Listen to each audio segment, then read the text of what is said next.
Buenas noches. Buenas noches, bienvenidos. Gracias, Liz.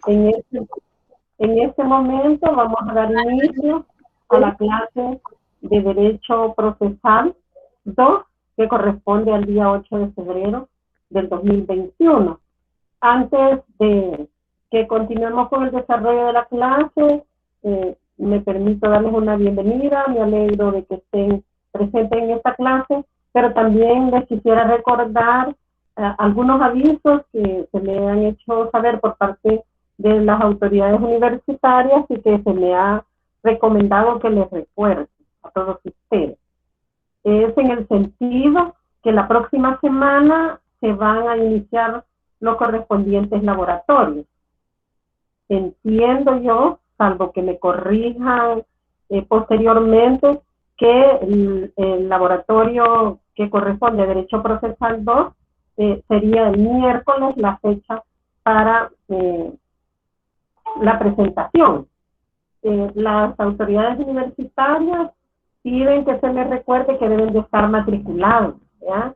Y además que deben de estar solventes con el mes de febrero para que se les pueda tomar la evaluación correspondiente. Yo también me permito recordarles que este laboratorio va a ser un trabajo que ya se lo voy a subir yo en el transcurso de ahora y mañana para que ustedes lo puedan realizar y presentar a más tardar el día miércoles de la próxima semana. Si hay alguna variante en cuanto a la fecha, yo también se la voy a publicar. ¿Tienen alguna pregunta al respecto? Buenas tardes, licenciada. Buenas tardes. Sí, fíjese que ahorita me estoy incorporando a la clase porque acabo de terminar otra clase que teníamos. Entonces Sí. no escuché totalmente las indicaciones que usted estaba dando sobre el laboratorio.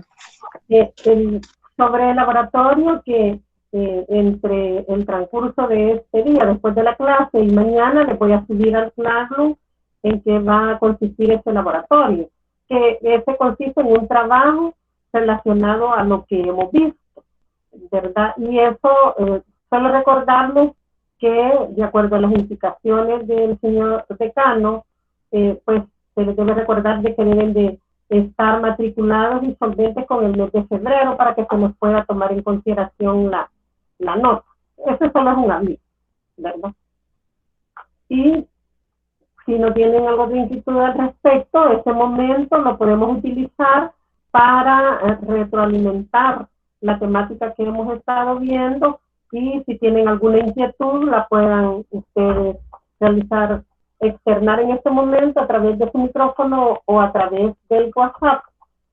Y pues si surgen más inquietudes posteriormente, pues lo pueden hacer también a través del clase. Sí, disculpe, yo sé que estamos un poco fuera del tema, pero única pregunta con respecto al laboratorio.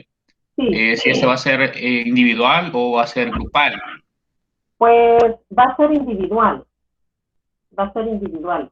La nota de su laboratorio es individual. Precisamente porque va a ser fácil para que lo pueda hacer de esa manera, y porque por el tema de muchas veces se requiere por el distanciamiento social que también no lo permite, y porque lo he diseñado de esa manera en este momento. Probablemente pues en el segundo laboratorio lo podamos hacer en grupo, depende de la temática que se considere, pero va a ser individual.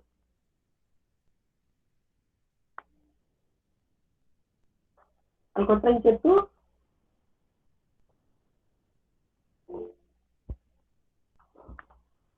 Bueno, si no tienen otra inquietud, debo decirles que estuvimos hablando en la clase anterior respecto a la prueba pericial y al valor probatorio. Hemos dicho en relación a la prueba pericial que esta también recibe el nombre de prueba de peritos o dictamen de peritos o prueba de peritos. Ustedes eso lo van a encontrar de manera sinónima, depende del autor que ustedes lean.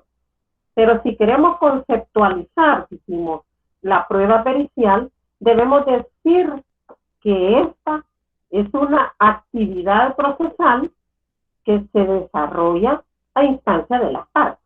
¿Qué quiere decir esto? Que la prueba pericial, como predomina en el sistema probatorio salvadoreño, la prueba pericial es un medio probatorio a través del cual las partes van a tratar de demostrar sus pretensiones al juez. Entonces, quien la propone son las partes. Y en este caso, en esta actividad procesal, intervienen una o varias personas expertas no jurídicas. Depende de la necesidad del caso. Estas personas que intervienen elaboran y transmiten al juez una información especializada. Esta información especializada lo que le permite al juez es una apreciación, es el adquirir un conocimiento para apreciar esos hechos que le han planteado en el proceso. Para eso sirve esta actividad procesal pericial. Desde el tema de la actividad probatoria, la prueba pericial no aporta hechos como tales, sino que la prueba pericial lo que hace es aportar máximas experienciales propias del bagaje científico, artístico o práctico. Así lo establece el artículo 375 del Código Procesal Civil Mercantil. Lo que los peritos hacen es aportar juicios de valor sobre cómo interpretar estos hechos. Estas valoraciones resultan necesarias a efecto de que el juez pueda determinar la estimación o la desestimación de la demanda o la reconvención.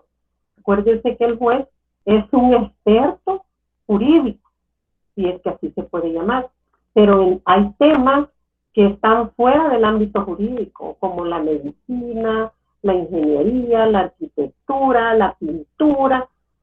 Hay diversos, propiedad intelectual, hay diversos temas que están fuera del ámbito jurídico y de los cuales se necesitan juicios de valor especiales sobre esas disciplinas que permiten interpretar los hechos.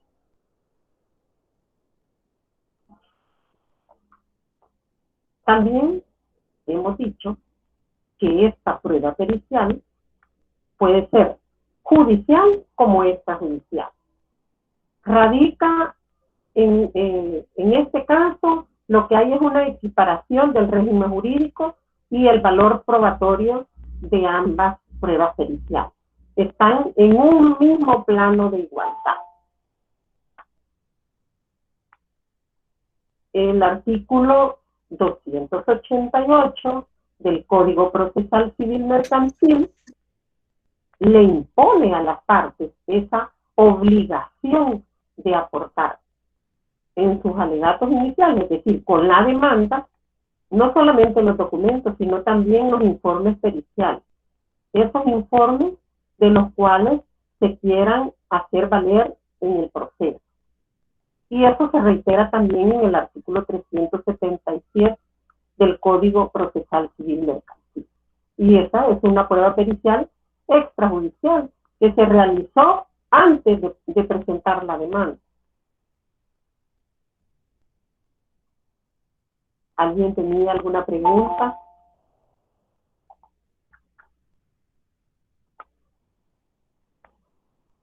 Manos de María del Carmen.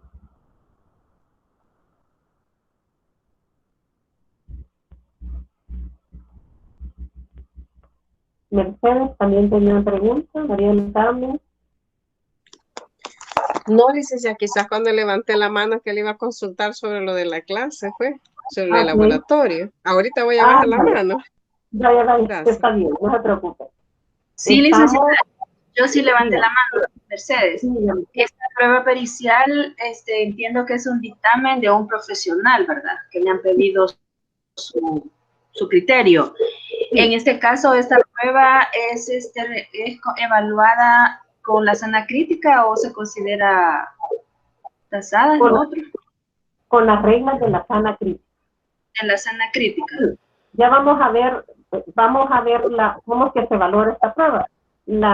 lo que mencionábamos ahorita con relevancia es que puede ser una prueba pericial, ya sea judicial, porque el juez nombra el perito, el juez lo designa, el juez lo juramenta, y el juez le dice cuáles son los puntos de pericia que necesita que analice. Pero puede ser un peritaje que puede haber sido realizado que de manera extrajudicial, que la parte buscó el perito y él hizo su informe y ya lo presenta juntamente con la demanda. Son pruebas periciales. ¿Ya? Son pruebas periciales y tienen el mismo valor. Lo que pasa que ya en el desarrollo del proceso se pueden haber algunos inconvenientes en el tema de la valoración, pero lo vamos a ver un poquito más a detalle adelante. Bueno, gracias.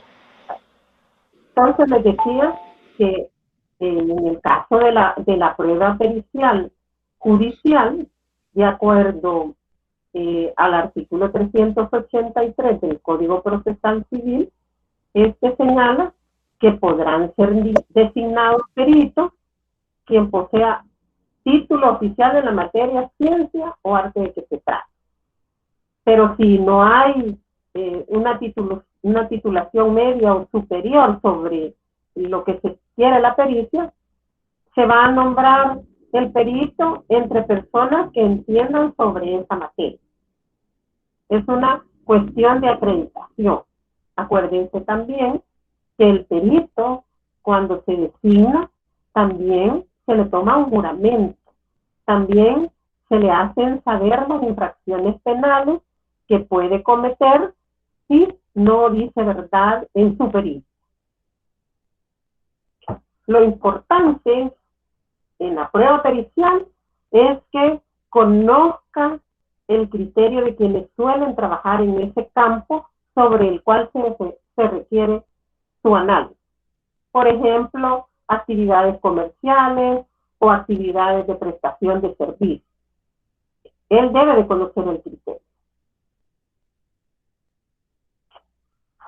También, en lo que se refiere a la prueba pericial, el Código Procesal Civil ha reducido los intervinientes. ¿Alguien tiene alguna pregunta? Tenemos aquí. Sí, yo solamente quería agregar, licenciada, verdad que, por ejemplo, en los casos de medio ambiente, estábamos nosotros viendo en una clase que yo llevé, donde nos explicaban que ahí eran especialistas a los que nombraban para que ellos fueran a hacer el informe, fueran a hacer toda la investigación, porque de eso dependía para que ellos pudieran llevar a una resolución final, porque en base a las pruebas que ellos presentaban. Entonces, probarlo si es lo contrario, ¿verdad? ¿O no? Entonces, eso también tiene que ser personas idóneas, ¿verdad? Que conocedoras totalmente de la materia. Sí, cuando se tratan, gracias María del Carmen, cuando se tratan de materias que de conocimiento público, de que hay personas preparadas como un biólogo, un ingeniero, digamos que las pericias, los peritos agrimensores que le llamamos, ¿verdad? Sabemos que un topógrafo puede hacer esa actividad. Hay determinadas pericias que sabemos que existen personas idóneas para eso, ¿verdad? Y en el caso de medio ambiente, incluso los juzgados medioambientales tienen peritos como adscritos porque se requiere el conocimiento de ellos para poder fallar en determinados aspectos, es decir, emitir una sentencia sobre determinados aspectos. Cuando yo me refiero a fallar porque la sentencia lleva un fallo. Entonces, allí es importante la prueba pericial, pero ese peritaje, si el juez no quiere decir que va a hacer lo que el perito le diga, porque el perito sirve para orientar al juez. El que toma la decisión es el juez. Y si el juez se aparta, digamos, de la opinión del perito, lo que tiene que hacer es, cuando valora en la sentencia ese peritaje, debe decir por qué le sirve y por qué no le sirve ese peritaje para emitir su sentencia. Pero sí es muy importante, sobre todo el caso que dice María del Carmen, estos casos necesitan la información de otras personas, de otras disciplinas, que no solo es el jurídico. Yo les decía también que en cuanto a la prueba pericial, se ha reducido en principio el número de peritos intervinientes. Uno por cada una de las partes. Así lo señala el artículo 377 y 384 del Código Procesal Civil Mercantil. Sea para la realización extrajudicial o judicial sobre el dictamen que estoy proponiendo. Digamos que se limita a uno por cada una de las partes.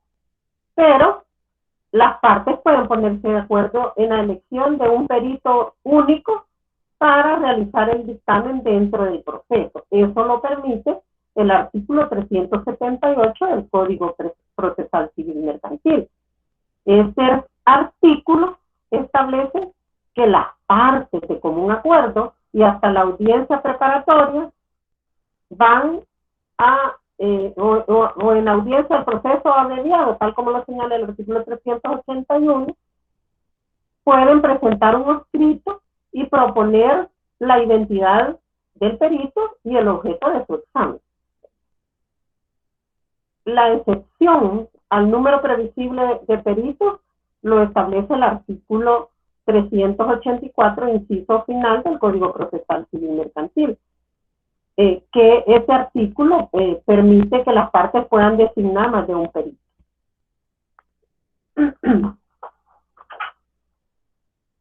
Pero estos peritos tienen obligaciones.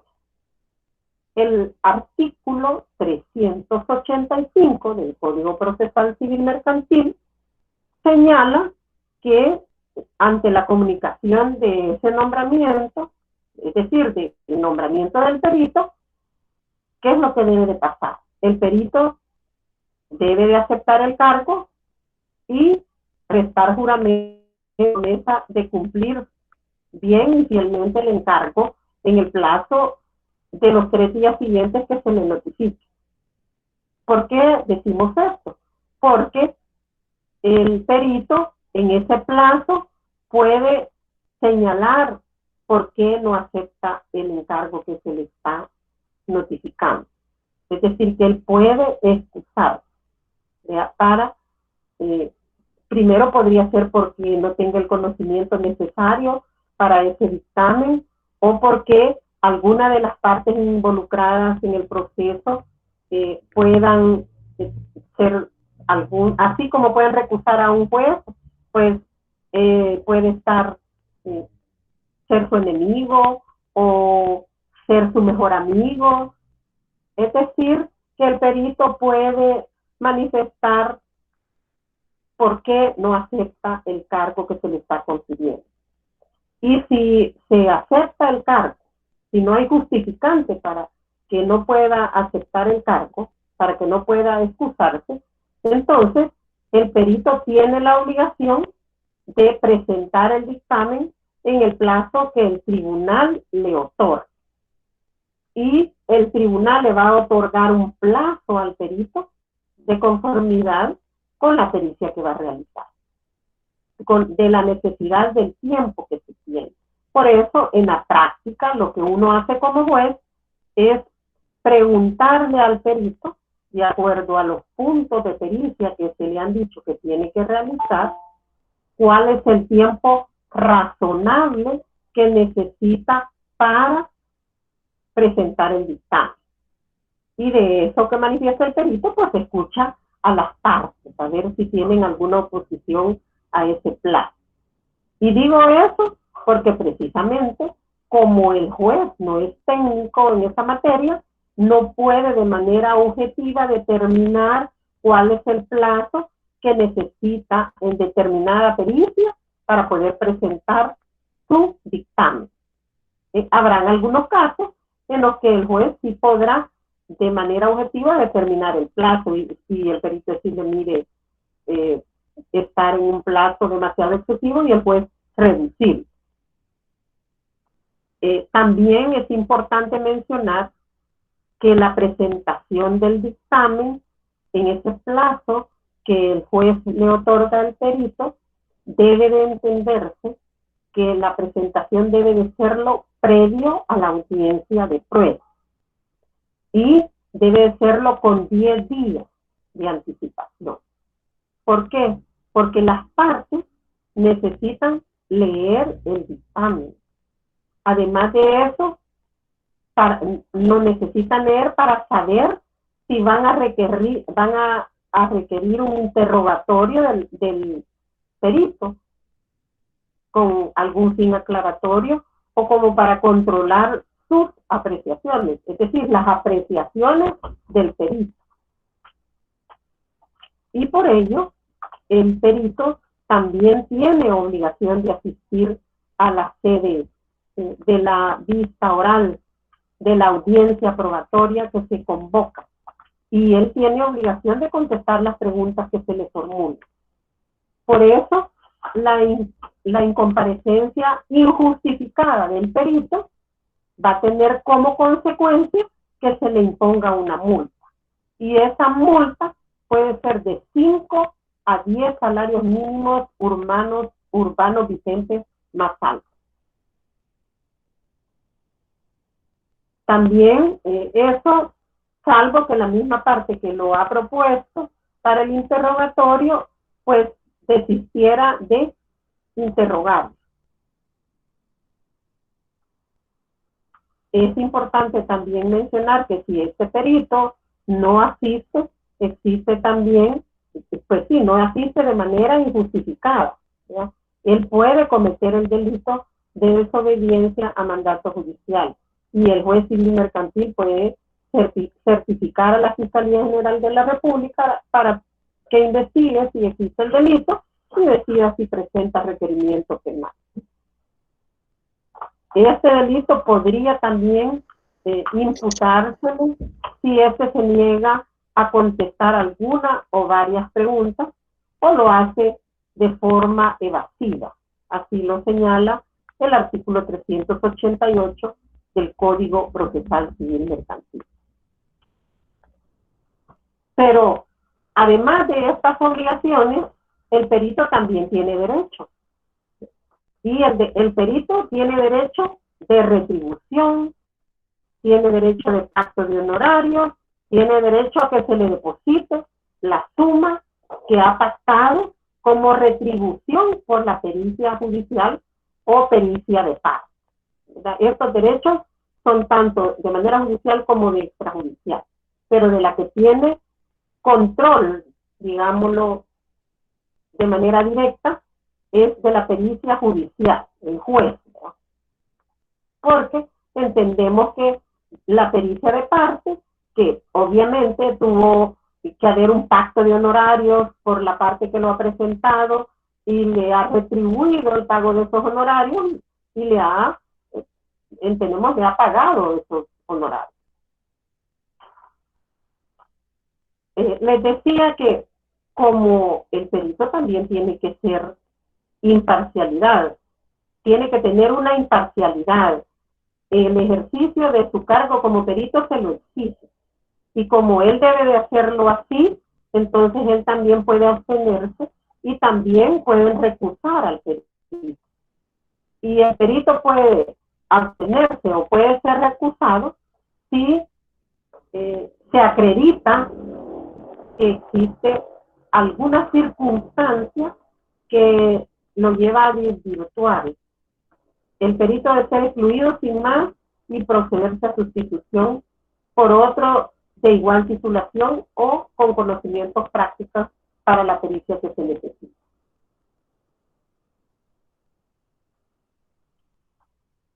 Fíjense bien por qué debe abstenerse y recusarse el perito, ¿verdad? Es porque hay que se le desvirtúa el atributo que debe de tener para realizar la pericia. El artículo 385 del Código Procesal Civil Mercantil señala que el juez debe de informar al perito cuando se le designa el cargo que debe de manifestar si hay alguna relación de parentesco, de amistad, o de enemistad con alguna de las partes, o si él tiene algún interés en el resultado del proceso. Esto se le debe manifestar para que no se le tome juramento. Y lo que se hace, porque eso se hace antes de tomarle juramento, se procede directamente a nombrar otro en los 3 días siguientes a la recepción de la abstención. La parcialidad que proscribe la ley es aquella que permite que no solamente que el perito tenga una relación estrictamente profesional con el litigante, porque esa relación profesional con el litigante deriva de su contratación puntual para la elaboración de ese informe, sino que la parcialidad que la ley está proscribiendo es una relación personal susceptible de llevar al experto a manipular las conclusiones de su trabajo. Esa es la parcialidad que se está proscribiendo.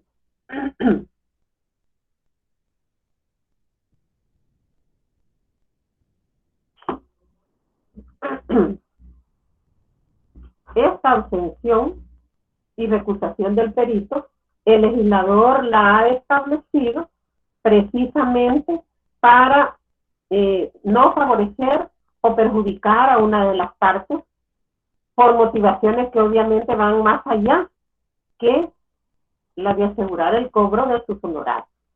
Por eso es que el legislador ha proscrito la parcialidad del perito, no por otras circunstancias. Entonces, debemos decir que en la pericia judicial hay una proposición del perito. Así lo señala el artículo 381 y 378 del Código Procesal Civil Mercantil.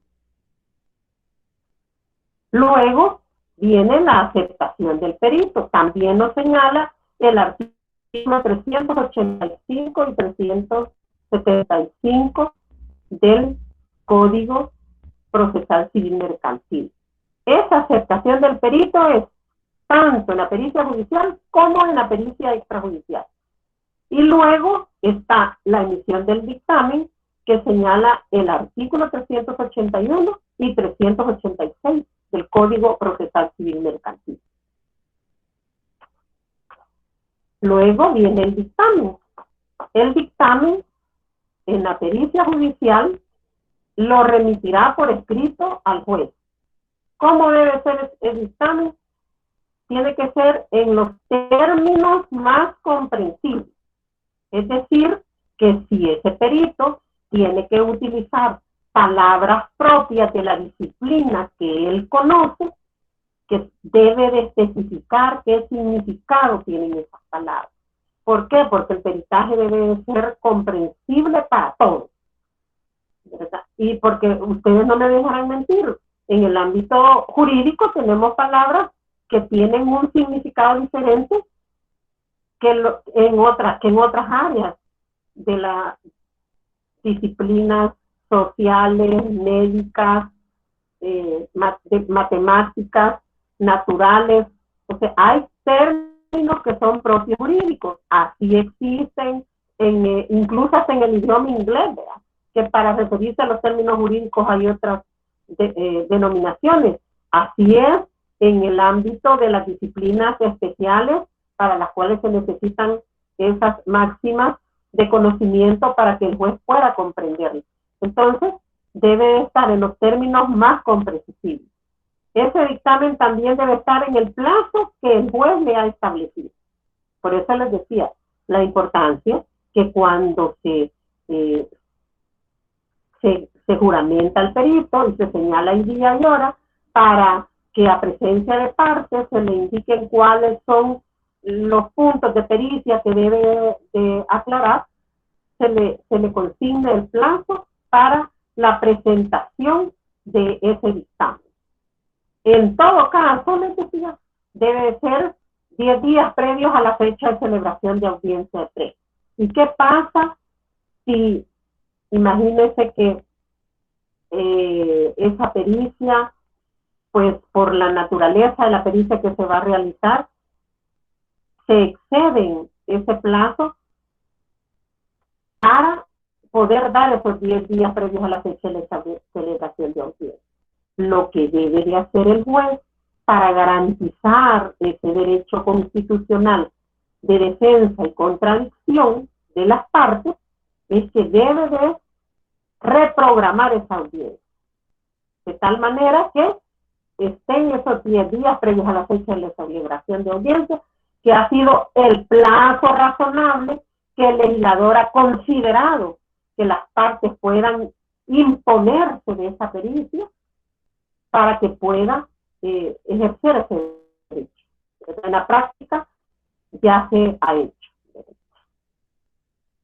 ¿Tienen alguna pregunta, jóvenes? Yo, licenciada, buenas noches. Buenas noches. Sí, estaba hablando de las clases de perito. Usted mencionó el perito judicial y el extrajudicial. Yo tenía mi duda con el extrajudicial. El dictamen que se va a producir durante la audiencia probatoria, ¿ese se incluye con la presentación de la demanda o se puede proponer durante la audiencia preparatoria? No. La pericia extrajudicial tiene que haber ocurrido antes de la presentación de la demanda. Allí es la parte quien contrató con el perito, la parte buscó al perito en relación a la pericia que él necesitaba que le realizaran y él pactó, a él le entregaron la pericia. Entonces, la parte lo presenta con la demanda, juntamente con todos los documentos, y ahí lo propone también. Lo único que se va a producir es en la audiencia probatoria. Pero ya la otra parte, que es la parte demandada, ya va a tener conocimiento de esa pericia. Y él también puede, al momento de contestar la demanda o reconvenir, presentar otra pericia de parte. Lo puede hacer también. Pero esa pericia también tiene que ser una pericia que la ha hecho de manera extrajudicial. Porque si va a requerir una prueba pericial, también la debe de haber propuesto con la demanda, la parte demandante, y la parte demandada con la contestación de la demanda o con la reconvención. Entonces, esa pericia extrajudicial siempre tiene que ser presentada de esa manera, porque si se va a requerir ya de manera judicial que el juez nombre un perito y que ya le tiene que haber propuesto cuáles son los puntos de pericia que quiere que realice ese perito, ya va a ser un dictamen judicial. Dejará de ser extrajudicial. ¿Alguna inquietud? Gracias, licenciada. Y respecto del contrainterrogatorio, ese obviamente se va a producir en la audiencia probatoria, pero igual, ¿verdad? Se puede pedir el contrainterrogatorio tanto para el perito judicial como el extrajudicial, ¿verdad? Sí. Sí, es una de las cuestiones que ocurre con el perito de parte, es que digamos que en el pericial puede prescindirse del interrogatorio, porque las partes, cuando ya han tenido a disposición el peritaje, pueden decidir si es en ese momento donde lo van a decir, en esos 10 días ellos van a decir si necesitan la comparecencia del perito. Lo que no ocurre con el perito de parte. El perito de parte, si no comparece el perito a la audiencia probatoria, no puede ser valorado el documento, el informe. Esa es una de las diferencias que sí existen con el perito de parte y el perito judicial. Está amarrado el perito de parte con el documento. Gracias, licenciada. Bueno, sí. Entonces, hoy nos vamos a referir al contenido. Arlen tenía una pregunta. No. Sí, disculpe. Una consulta con respecto de cuántas veces se puede suspender una audiencia por la no presentación o no comparecencia del perito. Y dos, usted mencionó, ¿no?, que el documento que el perito de parte extiende no tiene valores en sí mismo, sino que tiene que ser presentado, leído o expuesto por el perito mismo. No hay una manera de que ese dictamen tenga valor como documento.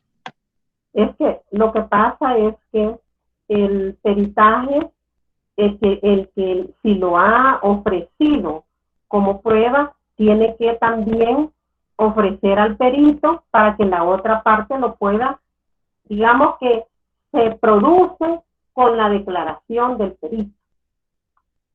Con la declaración del perito se produce el peritaje de parte en audiencia probatoria. Así se produce. Y hay por ahí una norma que ahorita no la tengo a mano, pero se la voy a proporcionar en la próxima clase, donde si se cita el perito, no comparece, no podrá ser valorado el dictamen. La incomparecencia injustificada del perito no puede ser valorada. Ya le voy a dar más adelante la norma específica.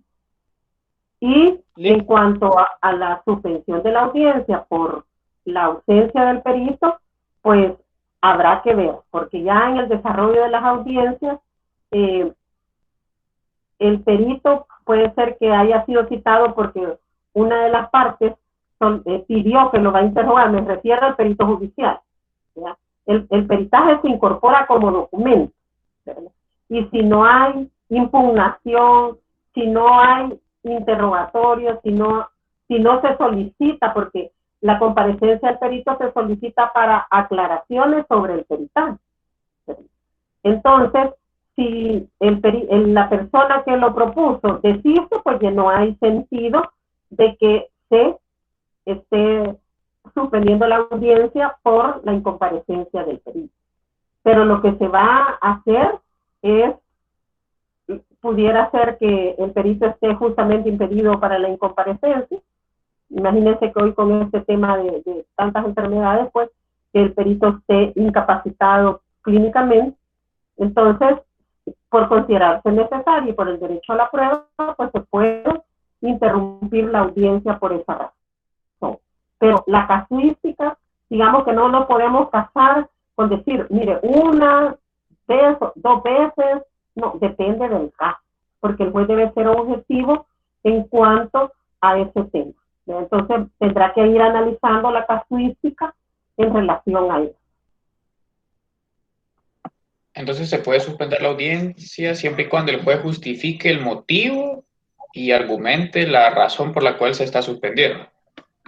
Es que digamos que como la prueba es de las partes, ¿ya? Entonces, cuando no ha llegado un testigo o no ha llegado un perito, lo que se hace es informarle a las partes. Desde que se ingresa a la audiencia se le dice, la secretaria informa quiénes son los que están presentes, que en salas separadas se encuentran los testigos, fulano, los que sean, que han sido ofertados.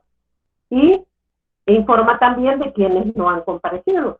Entonces, cuando eso se hace, el juez le informa a las partes, le pide a las partes que se pronuncien sobre eso. Entonces, muchas veces en la realidad lo que ocurre es que la parte puede decir, mire, sobre ese testigo yo tengo otro testigo que va a declarar sobre lo mismo y yo prescindo de ese testigo. En relación al perito, pues yo necesito que me aclare porque esto es sumamente importante, porque hay algo confuso lo que él ha dicho y eso que él ha puesto en su dictamen, si no lo aclara, le va a ocasionar perjuicios a mi representado, lo que sea. Quien debe de argumentar la necesidad de suspender o de interrumpir la audiencia es la parte que ha propuesto y a la que se le ha emitido esa prueba. Es la que debe de argumentar. Y aún cuando esa parte dijera que desiste el interrogatorio, pues la otra parte que también se escucha. Y la otra parte podrá decir que se opone a eso. Entonces el juez va a tener que analizar las argumentaciones de las partes y la necesidad de interrumpir o suspender la audiencia. Entonces el juez lo que va a hacer es fundamentar en cuanto a lo que las partes han dicho, ¿verdad? Pero no es decisión del juez, no es, digamos, necesidad del juez interrumpirla o suspenderla, es derecho de las partes, ¿verdad? Porque va a ser un tema de valoración al final. Sí, y este tema, con respecto a todo lo que ha desarrollado en ese momento, ¿es aplicable únicamente, perdón, al área civil o podemos ampliarlo más allá del civil y mercantil? Fíjate que como el tema procesal civil mercantil, tenemos el artículo 20 del Código Procesal Civil Mercantil que da aplicación supletoria a las demás ramas del derecho. Pero esa aplicación supletoria es siempre que la norma procesal relacionada no disponga nada al respecto o no contradiga el espíritu de la otra área del derecho. Entonces sí podrá aplicarse supletoriamente, pero el que la aplique tiene que fundamentar porque la aplica, tiene que buscar la aplicación supletoria, porque a veces puede contradecir el ámbito del derecho al que se quiera aplicar. Muchas gracias.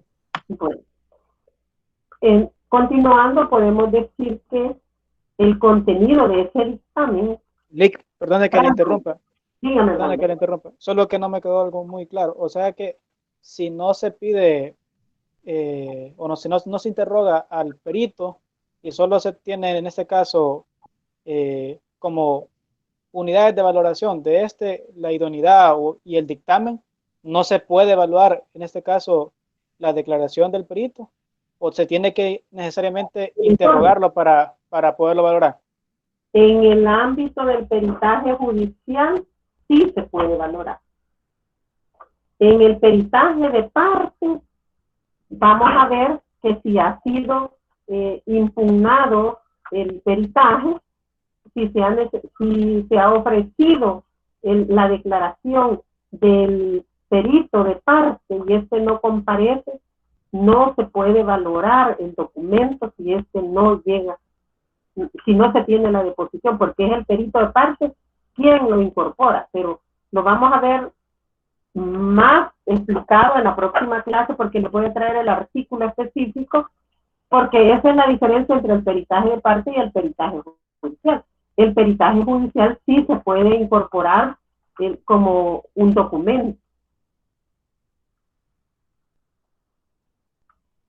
Gracias, Lick. Vaya. Vamos a referirnos un poco sobre el contenido del dictamen que debe de presentar el perito. Este dictamen tiene que tener la descripción preliminar del objeto que se le ha encargado y además debe de tener la acreditación del perito. También debe de contener la metodología que el perito ha utilizado. Esa metodología científica o técnica que ha empleado y también debe ajustarla a las reglas que sobre la ciencia o arte o técnica existieran. La debe de plasmar en su peritaje. Tiene que también contener esas concretas operaciones o los análisis que ha efectuado. ¿Para qué? Para llegar a las conclusiones que ha determinado en su informe pericial. Además debe de determinar si existe una causa única o varias que explican los hechos. Y además debe de contener la firma del perito. En el tema de la valoración, debemos de decir que el artículo 389 del Código Procesal Civil Mercantil, determina que el informe pericial debe de ser valorado conforme a las reglas de la acción crítica. Es decir, como que hemos mencionado, una valoración libre pero racional y motivado de la prueba. Eso es importante tenerlo presente porque en ningún caso la prueba pericial esta va a devenir vinculante o tasada por el juzgador. Por eso les decía yo que es fácil comprenderlo cuando se presentan en un proceso 2 o más dictámenes.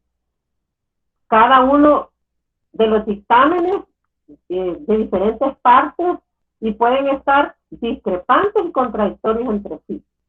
Entonces, pero esos peritajes todos valen igual, lo que debe conducir a que el juez va a optar por uno o por otro, o seleccionar de ambos las partes que le den una solidez intrínseca al dictamen. Es decir, debe valorar la seriedad de la exposición, la metodología empleada y la logicidad de los resultados. Eso es lo que debe de valorar el juez. Si eso no fuese así, aunque fuera un solo dictamen, tampoco es prueba tasada. Siempre se necesita que el contenido de ese peritaje convenza al juez. Lo que importa es que el juez tiene una capacidad crítica para apreciar un dictamen por su contenido. Si ese contenido le resulta convincente o no. En eso radica la valoración. Es decir, que va a extraer la información útil de esos dictámenes o de ese dictamen para declarar los hechos probados. Y por eso la importancia de la argumentación y la fundamentación del juez, ¿verdad? ¿Por qué llega a esa conclusión?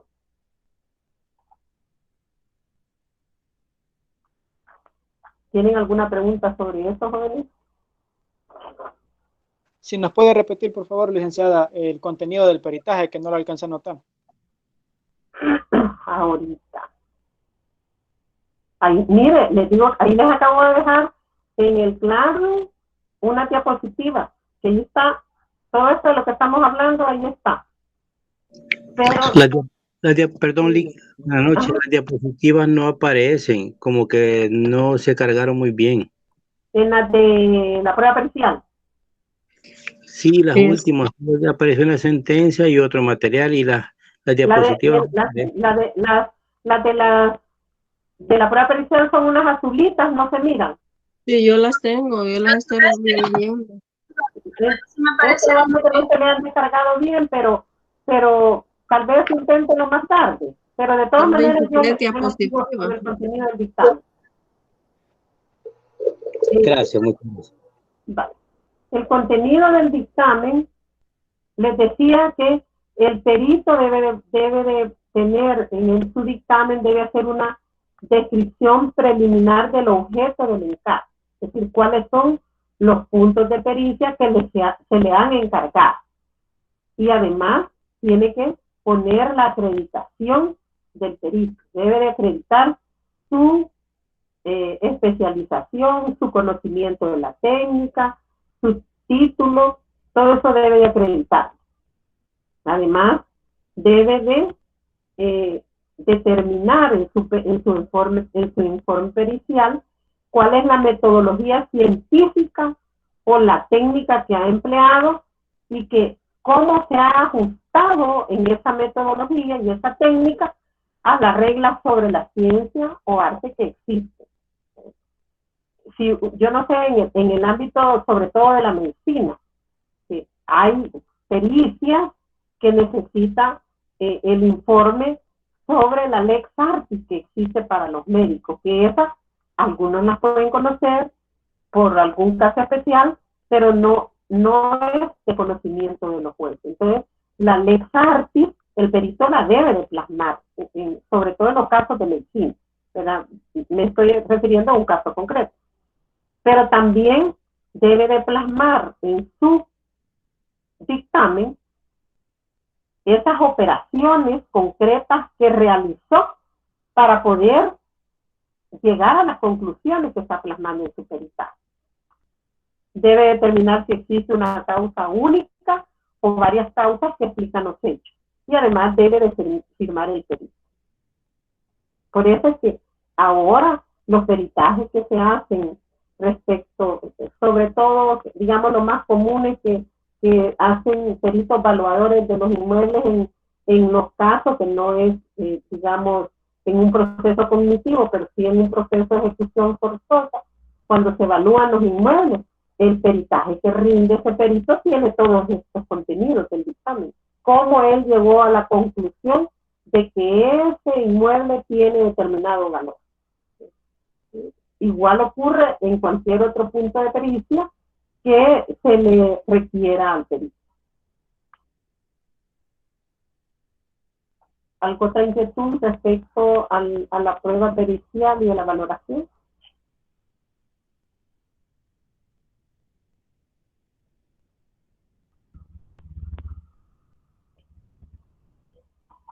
Bueno, entonces vamos a hablar ahora sobre la sentencia. Debemos, para, digamos, determinar una definición legal, ¿de acuerdo, Álvaro?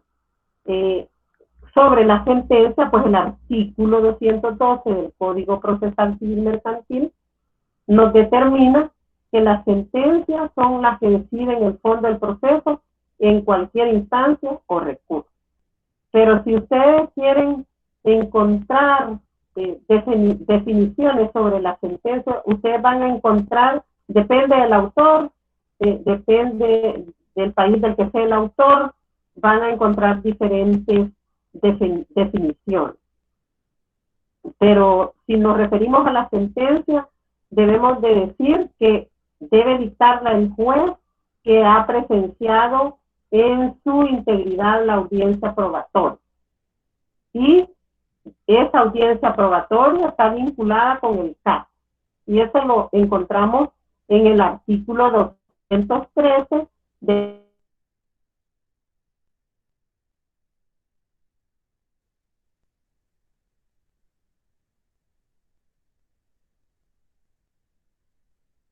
la fundamentación de las sentencias civiles y mercantiles.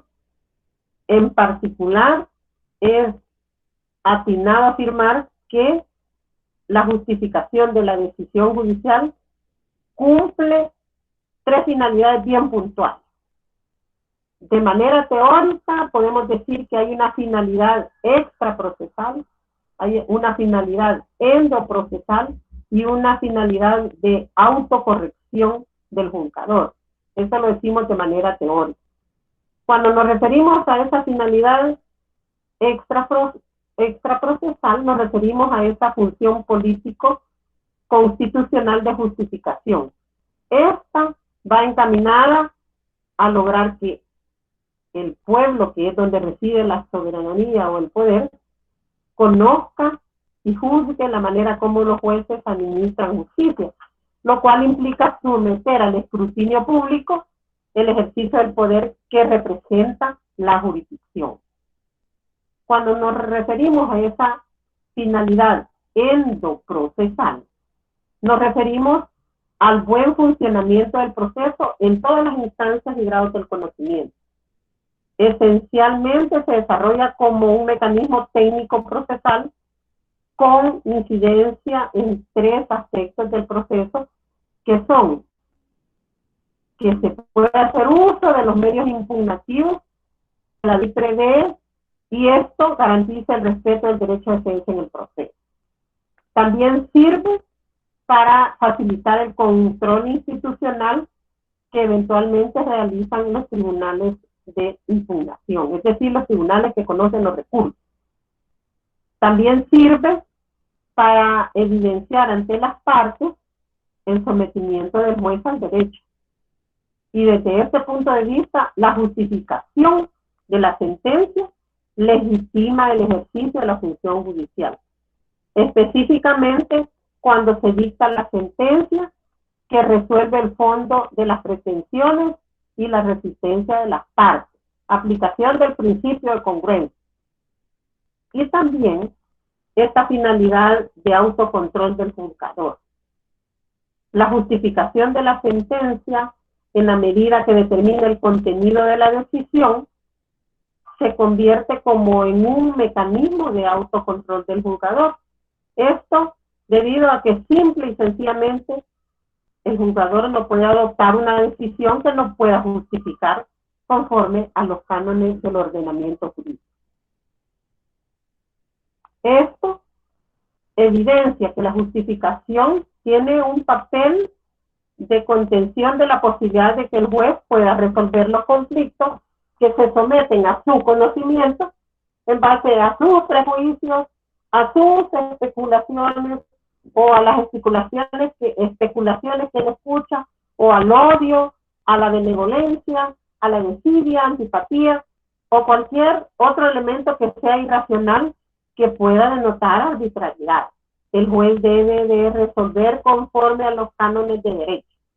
Y por eso es que precisamente el legislador ha determinado que cuando el juez piense que él tiene prejuicios en relación a ese caso, o que él tiene algo antipatía para las partes, que puede, o cualquiera de esos elementos irracionales que puedan hacer que él se aleje de la imparcialidad, entonces él puede excusarse del conocimiento. ¿Alguien tenía una inquietud? ¿Tenemos, Carlos? Sí, creo que apoyando lo que dicen los compañeros, con respecto de las diapositivas, como ya bien dijeron ellos, no aparecen en la plataforma. No sé si pudiera en ese momento tratar de facilitarlas, ya que pues con su explicación vamos siguiendo la lectura. De la de, ¿cómo se llama? Ninguna, me parece. Solo las de la sentencia, solo aparece la publicación, pero no aparece el documento alojado, entonces únicamente aparece un documento de Word. Ajá, esa de la sentencia es un documento de Word, pero hay una que se llama, déjenme ver, de ahora de la jornada, presentaciones de la clase, no les aparece. Solo aparece la publicación. Pero sí no aparece. Okay. Ahorita déjenme ver si se los puedo hacer llegar. Sí, ahorita déjenme ver.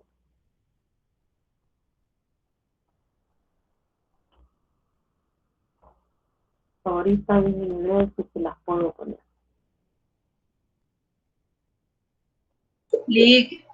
Hola. Licenciada, lo que pasa es que por lo menos a mí me cayeron 3 correos.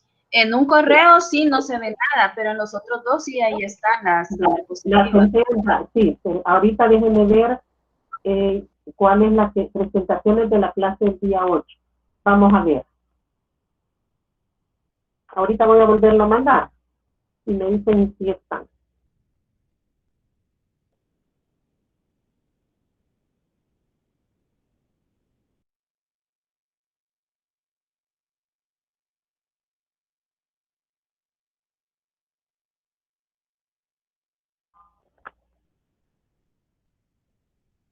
Vale, ahorita revisen que ya se las...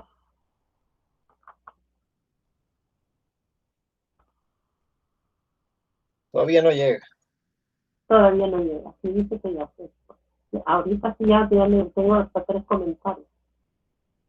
No, sí, ahorita ya aparecen, Lick. Ya. Ahorita lo...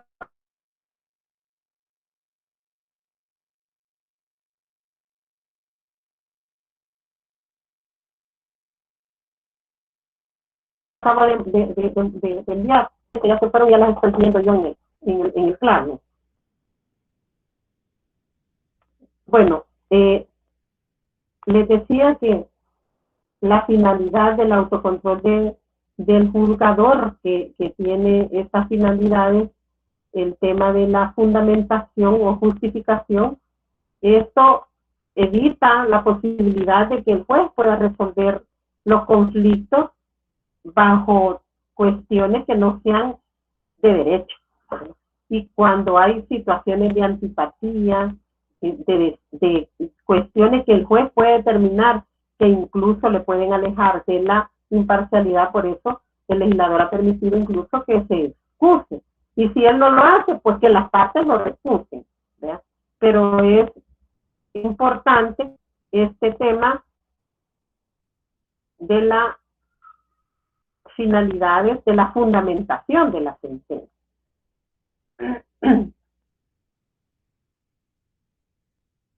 Pero en relación al tema de la sentencia, también podemos decir que la sentencia tiene requisitos. Fíjense que en esta temática, en esta unidad, nos estamos refiriendo únicamente a la sentencia, ¿verdad? Y los requisitos de la sentencia, hay requisitos formales y también requisitos de contenido, pero en todo caso, algo como bien importante es el caso de la aplicación del principio de congruencia.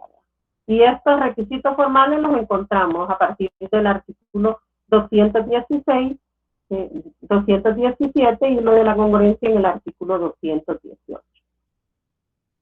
Pero en relación a las sentencias que se emiten, podemos reconocer tipos de sentencias. Y nosotros lo podemos determinar de manera teórica o de manera jurídica, de manera procesal en nuestro ámbito. Porque cuando en un juzgado se emite una sentencia, esta sentencia puede ser estimatoria o desestimatoria, dicen los abogados. Entonces, lo que es importante es que los teóricos han dicho que no se debe distinguir entre las sentencias estimatorias o no, ya que las sentencias son una respuesta a una pretensión que se plantea. La sentencia es un acto del juez. En este acto se absuelve o se condena al demandado. Pero también de manera teórica se han dicho que hay sentencias definitivas o firmes. Y entre la sentencia firme y la definitiva, se diferencia la firme en el sentido de que no admite ningún tipo de recurso. Esta sentencia ya no admite ningún tipo de recurso. Ponen fin a la primera instancia. Se deciden los recursos que se han interpuesto contra él. Y la sentencia definitiva es aquella contra la que no cabe recurso alguno. Bien porque el legislador no lo previó o porque estando previsto ha transcurrido el plazo legalmente fijado sin que ninguna de las partes lo haya presentado. Eso es una cuestión teórica. También hay sentencias declarativas y de condena. Este tipo de sentencias como muy importante y que después lo vamos a retomar en el tema de la ejecución forzosa de la sentencia, porque la sentencia declarativa es la que consigue seguridad y certeza, reconoce una situación, mientras que la de condena es la que hace posible que se pueda ejecutar una actividad condenatoria. Y debido a la existencia de las sentencias condenatorias es que se permite que se establecen las bases para la ejecución o el pago de la condena. La ejecución forzosa. También hay tipos de sentencias que son declarativas, constitutivas y ejecutivas. Estas van a ser dependiendo de la pretensión de la que se trate el proceso. Si es un proceso declarativo, si es un proceso constitutivo o es un proceso ejecutivo. Depende de eso, así van a ser las sentencias. Pero es importante que determinamos algunas características de la sentencia. La sentencia es el acto final, es la resolución final del proceso. La sentencia también es congruente, porque la sentencia debe de resolver las pretensiones que ha pedido la parte en su demanda o la resistencia de la parte demandada. No más ni menos. La sentencia también debe ser precisa, es decir, que debe de resolver todos los puntos alegados y resistidos por las partes respectivamente. Y además la sentencia debe de ser clara, porque si la sentencia no ha sido clara en su emisión, pues eso va a dar lugar a que las partes puedan pedir aclaraciones por considerar oscura la sentencia. La sentencia también tiene una estructura. Y la estructura de la sentencia, la primera es el encabezamiento. En el encabezamiento hay la identificación de la resolución, se incluye la mención del juzgado o tribunal que dicta la sentencia, se incluye la mención e identificación de las partes, de sus abogados y representantes.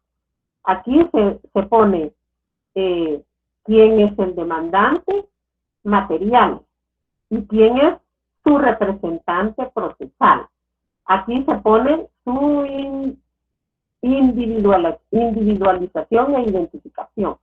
de la parte material, en la práctica se pone su número de DUI y su número de NIP. Y también se señala el lugar que se ha señalado para oír notificaciones. Y en el caso del representante procesal, además de su nombre, se señala su número de carnet y su número de NIP. Y también el mecanismo para oír notificaciones. Igual se hace de la parte demandada, que es la parte material, en el caso de que hubiese comparecido de manera, se pone su representante procesal, y si fuese el caso que esta parte demandada fue necesario incluso nombrarle un curador porque no fue posible su localización para emplazamiento, entonces se cita por edicto y se le nombra un curador que le va a representar en el proceso, y es a través de él a quien se emplaza, y es este curador quien va a ejercer la representación procesal y la defensa de ese demandado. Entonces, si eso ha sido así, se indica también el nombre de ese curador y como ese nombramiento recae en un abogado, su número de carnet y su número de NIP y el lugar y el medio técnico para oír notificación. Ahora en estos momentos pues se está indicando la necesidad de que se pida a la Corte Suprema de Justicia para las notificaciones, el SNS, para las notificaciones a través de ese correo. Eso va en el encabezamiento, pero también se pone en ese encabezamiento quién es el juez que dicta la sentencia, quién está dictando la sentencia, y también cuál es la petición concreta. Ahí va la pretensión de la parte en ese encabezamiento.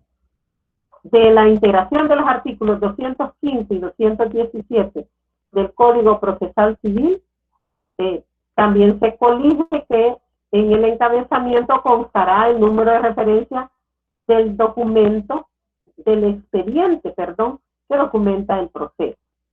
De esos artículos también se integra. También la estructura de la sentencia tiene antecedentes del hecho. En estos antecedentes del hecho se expresan de forma ordenada y clara, pero de manera resumida, las alegaciones de cada parte. Y en especial lo alegado y no controvertido. También se pone en esta parte, y también los medios probatorios propuestos y practicados. Y en esta parte también, en nuestros antecedentes del hecho, también se expresa cuáles hechos se consideran probados y cuáles no se consideran probados. Esto de acuerdo a lo establecido en el artículo 217, inciso 3 del Código Procesal Civil Mercantil. En esta parte se expresan en párrafos estructurados y numerados y resumidos, ¿ves?, las alegaciones de todas las partes, y especialmente los hechos controvertidos y los no controvertidos. Las pruebas que han sido propuestas y admitidas, la declaración de los hechos que el tribunal hace que estima acreditados y también los no probados. También la estructura tiene los fundamentos de derecho.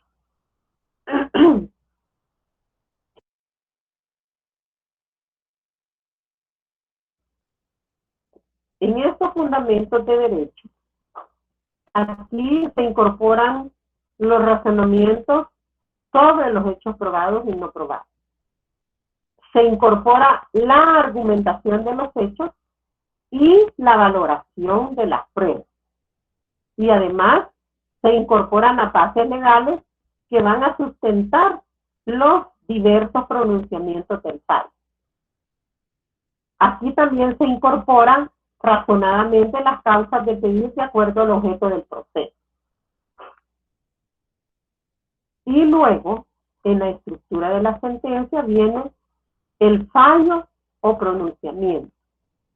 Estos deben ser dictados o pronunciados por separado de acuerdo a cada pretensión, en las cuales se estimará o se desestimará de manera clara cada uno de aquellos. No puede decir, se estima totalmente las pretensiones de la parte demandada. Debe de ir respecto a la pretensión tal, se estima o se desestima. Va de manera clara y de manera separada, cada una de las pretensiones. Cuando la pretensión sea una pretensión pecuniaria, el pronunciamiento también debe ser concreto. En ese apartado se debe de consignar la cantidad concreta. Ya no, mire, se estima el reclamo de capital, no.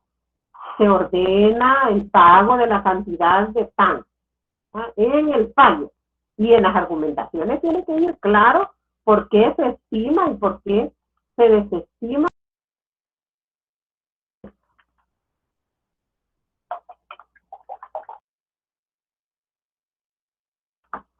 También en esta parte se debe de consignar a cargo de quién serán las costas procesales de acuerdo a las reglas especiales sobre la condena. Esto en el fallo va, ¿verdad? Se ordena el pago de costas procesales o no, si fueron reclamadas o no. Acuérdense, principio de congruencia. Si la parte pidió la condena en costas procesales, allá en la fundamentación también debe decirle si se va a estimar o desestimar esta parte. Entonces, si se desestima, pues ahí se dice si hay especial condena en costas o no. Y además, la sentencia tiene que ir firmada por el juez y magistrado y el secretario judicial. Tiene que estar firmado. En relación a los requisitos internos de la sentencia, pues ya hemos mencionado la motivación y la congruencia también la hemos mencionado. Hemos dicho que la sentencia debe de ir suficientemente motivada y además la congruencia debe de resolver de manera concreta y separada cada una de las pretensiones que han sido presentadas a conocimiento en el caso y también debe de resolver sobre la resistencia a esas pretensiones. Pero también otro de los requisitos de la sentencia es la deliberación y voto de la sentencia. Cuando hablamos de la deliberación, esto es precisamente de los tribunales colegiados, porque en los juzgados civiles mercantiles, en los juzgados donde solo hay un juez, no se necesita esto, porque es el único que hace la valoración de la prueba y la fundamentación de su sentencia. Pero en el caso de los tribunales colegiados, la decisión es colegiada. En la sala de lo civil y en las cámaras de segunda instancia hay un voto colegiado. La ley orgánica no identifica de manera precisa a la deliberación la misma, pero sí es tratada en el artículo 219 del Código Procesal Civil Mercantil. Las oportunidades de deliberación de la sentencia se pueden verificar en dos momentos. El primer momento es inmediatamente después de la audiencia para pronunciar la resolución en ese momento. Así lo señala el artículo 515, inciso primero del Código Procesal Civil Mercantil. Pero también puede ser para acordar que la resolución sea dictada de manera diferida, sin deliberación. También puede haber en el momento más próximo posible a su celebración, cuando la resolución es diferida y se hace uso de los plazos concedidos por la ley en los artículos 515, inciso primero, y 533, inciso primero del Código Procesal Civil Mercantil. La deliberación que es el ponerse de acuerdo, el análisis de la prueba de manera conjunta en los tribunales colegiados, siempre es a puerta cerrada.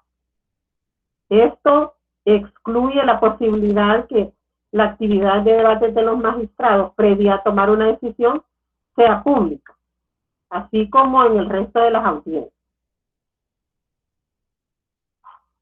Ni siquiera los abogados de las partes están presentes en la deliberación.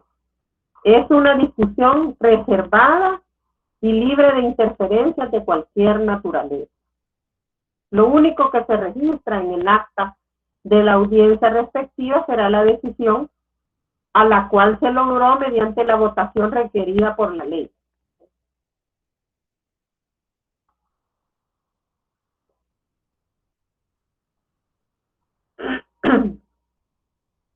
También, conforme a las normas procesales, podemos decir que hay diversos tipos de votación. El voto puede ser unánime, puede ser por mayoría, puede ser voto disidente y puede ser un voto imposibilitado. Cuando nos referimos al voto unánime, ese es al que se refiere el artículo 220, inciso primero del Código Procesal Civil Mercantil, porque este artículo acoge el voto unánime y este es confirmado por el artículo 14, inciso segundo de la Ley Orgánica Judicial.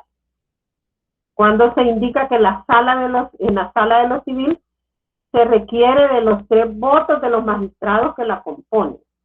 Y en las cámaras de segunda instancia, 2 votos de los magistrados que la integran.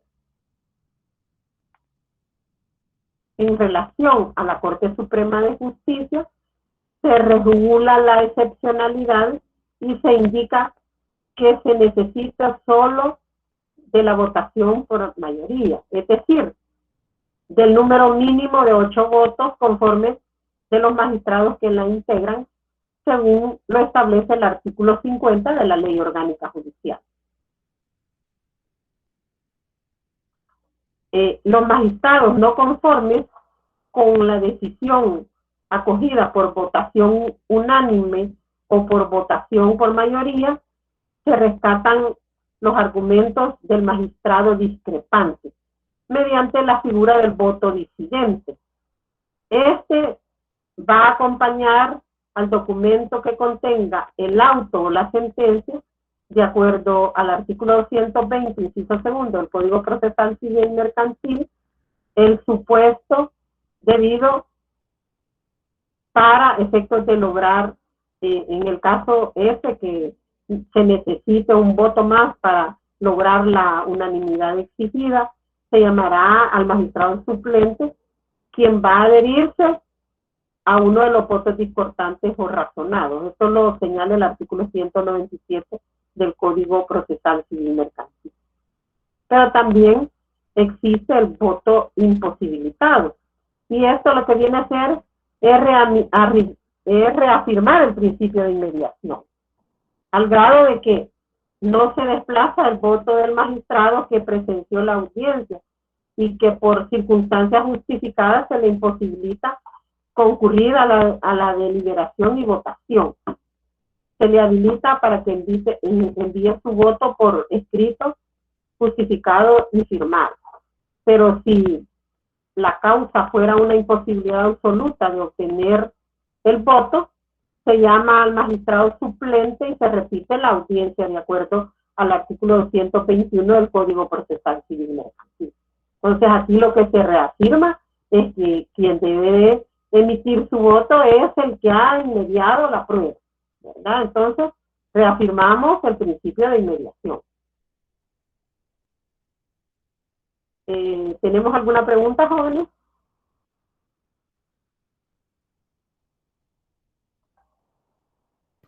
No, Lic, no. Desde mi punto de vista, no. Entonces, nos vamos a quedar hasta acá. Agradezco su atención y vamos a continuar en la próxima clase para hablar sobre la sentencia oral y para hablar sobre los medios extraordinarios o anormales de terminar el proceso. Les agradezco su atención y que tengan buenas noches. Gracias, igual, licenciada. Gracias, licenciada. Feliz noche. Gracias y buenas noches. Muchas gracias, Lick. Feliz noche. Buenas noches. Buenas noches, licenciada. Buenas noches. Buenas noches.